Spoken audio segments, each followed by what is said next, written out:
darkness, my old friend. I've come to talk with you again,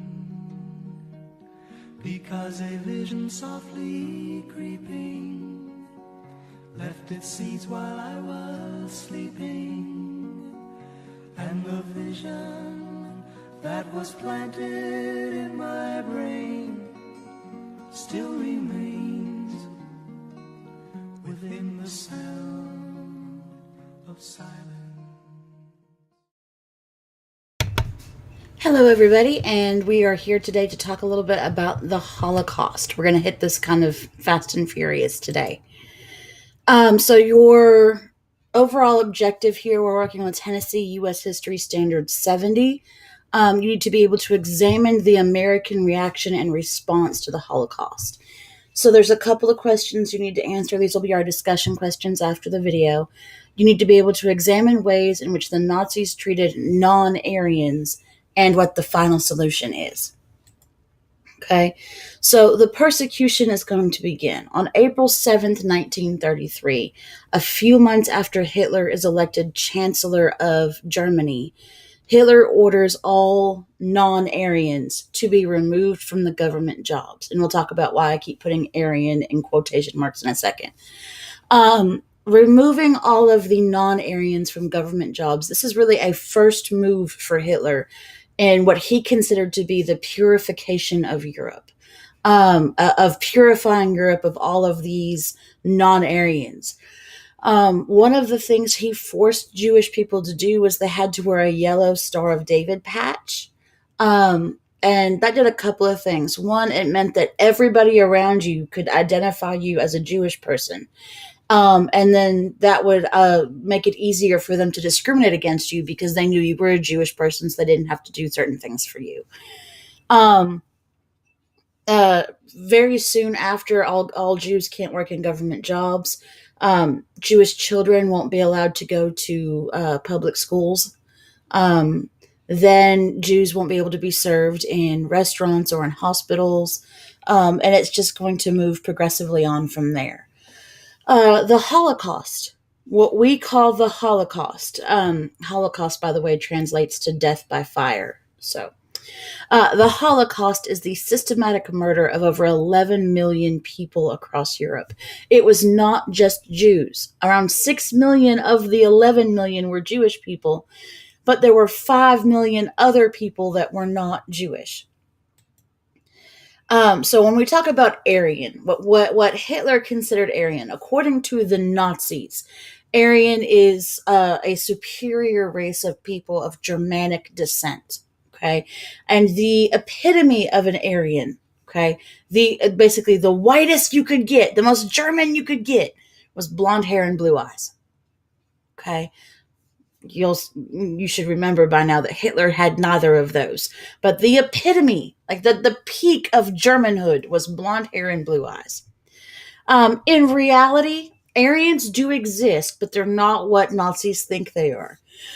An Aryan was a group of Indo-European language speakers. Okay, so these are people from the border between basically India and Europe. Okay. And they invaded and conquered northern India around 2000 BCE. So these are ancient Indians. Okay. That is what Aryans are. Now, not a lot is known about this group of people because they were around 2000 BCE, which means there's not a lot of written record of them. Now, the Holocaust, the targeted people of the Holocaust, Jews were the central target. Jews were the one group that Hitler constantly went after over and over and over again.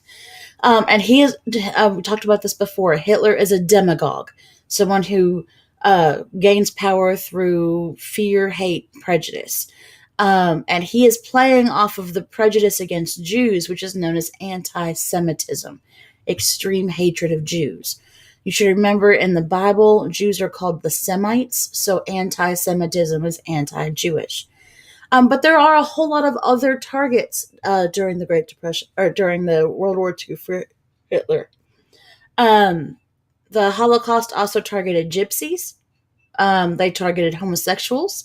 people who were mentally ill, communists, Jehovah's Witnesses. Lots of different groups were targeted by the Holocaust. One of the first big, violent, government-sponsored attacks against Jewish people is known as Kristallnacht. Okay, Kristallnacht is German for Night of Broken Glass. And it happens the night of November 9th into the morning of November 10th, 1938. And during Kristallnacht, Nazi stormtroopers, those SS troops, attacked Jews across Germany. They pulled people out of their homes and beat them in the streets. They burned homes and businesses to the ground. They trashed businesses, looted businesses. What you see here was a business store. Had the windows broken out. It was robbed. Synagogues were robbed and broken into and burnt down. The synagogue robbings is going to be very key for Hitler later on, because the synagogues at the time kept record of all of the people, all of the members, and then all of the marriages and births in the members' families. So that's how Hitler would track Jewish people who were trying to hide.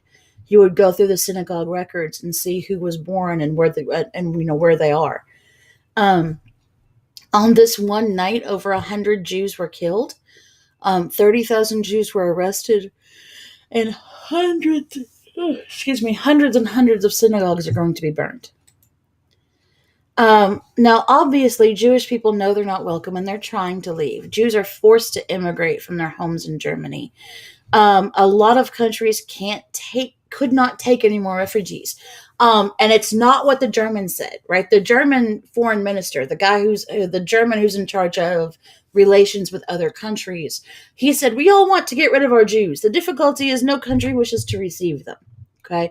And it's not just that. Yes, there is a lot of anti-Semitism in Europe, but one of the big problems is there's a Great Depression going on. People can't afford to take in more citizens that they now have to feed. So that's a big issue. America's in the middle of a Great Depression. We can't really afford to take in any more people. But we are. The U.S. will accept over 100,000 refugees. Now, remember, we still have the quota system, which means once we reach our quota for Jews and for Germans, we are not going to allow anybody else in unless they can prove they can be a benefit to us, right, to America. So most of the 100,000 people we allow in are what we consider persons of exceptional merit. Excuse me, Albert Einstein, Thomas Mann, Paul Tillich. We'll talk about those in class in a second. Albert Einstein actually had to bribe his way in. He wrote a letter to the president describing Hitler's research for the atomic bomb and kind of getting America on track for that. And that was kind of Einstein's way of showing he could be of worth to us and allowing him in. Einstein also married his cousin to get her into the country. It was completely platonic. Like, they weren't romantic at all, but they just got married, so they had a marriage certificate, because the U.S. government would not have let her in if they're letting him in, they have to let his wife in too. So that's how he got his cousin out of Germany. A lot of Americans are against accepting any of these refugees because of the Great Depression. Excuse me. If we're struggling to feed ourselves and we take on 100,000 more people, how are we going to feed them? Okay. Hitler had what he considered a final solution for the Jews. It was authored by Adolf Eichmann, which we'll talk about. He is obsessed. Hitler is obsessed with ridding Europe of Jews and other desirables, and he figured that we try moving them around, and moving them around doesn't really work, and we can't really just kick them out because then they just come back. So the only thing we can do is to kill them, because if we kill them, then they can't come back. So the final solution is a policy of genocide. And genocide is a deliberate and systematic killing of an entire population. Now, the first step and the final solution is you got to round up all the Jews before you kill them. Jews from the countryside are going to be taken to concentration camps, but in some big cities, especially in Poland, um, big cities, they just like Warsaw. There is no way you're going to be able to deport all the Jews in Warsaw. There's too many of them. So what they would do is they would segregate a city. They would wall off a section of a city and make that the Jewish ghetto and force all of the Jews to live in that area of the city. And then they just treated that area like it was a concentration camp. The conditions in ghettos are miserable. There's poor sanitation. No food is brought in, so there's no food. If you die, you're not allowed to take your bodies out of the ghetto to the cemetery to bury them, so bodies are going to start piling up. The cities themselves do not service ghettos, so a lot of times there's no electricity. A lot of times there's no sanitation services, which means the garbage trucks aren't running. There are no, sometimes there's no gas getting in, so you can't heat your homes. It's really not good, and disease is going to spread very, very quickly. As far as concentration camps, the people that coming from smaller cities and out in the rural countries, they're going to get rounded up and put into concentration camps. And life for someone in a concentration camp is going to be a cycle of hunger, work, and humiliation. You're going to be hungry all the time. You are going to be forced to work from sunup to sundown, sometimes longer. Hard, grueling work that is designed to kill you. And then for every waking moment, you're going to be humiliated by the guards. Those who can't work are killed. You start off with concentration camps. We talked about this in the Great Depression notes. The first concentration camp that is opened is Dachau. The last couple of years of World War II, you're going to have extermination camps, which are not concentration camps. Okay, concentration camps are you get the Jews out of the way. Extermination camps are set up specifically just to kill Jewish people. That's their only job. And the concentration camp almost everyone has heard of is Auschwitz. Okay, and this is where you have gas chambers that will kill people, and then the dead bodies are taken and put into ovens and burned. And that is it.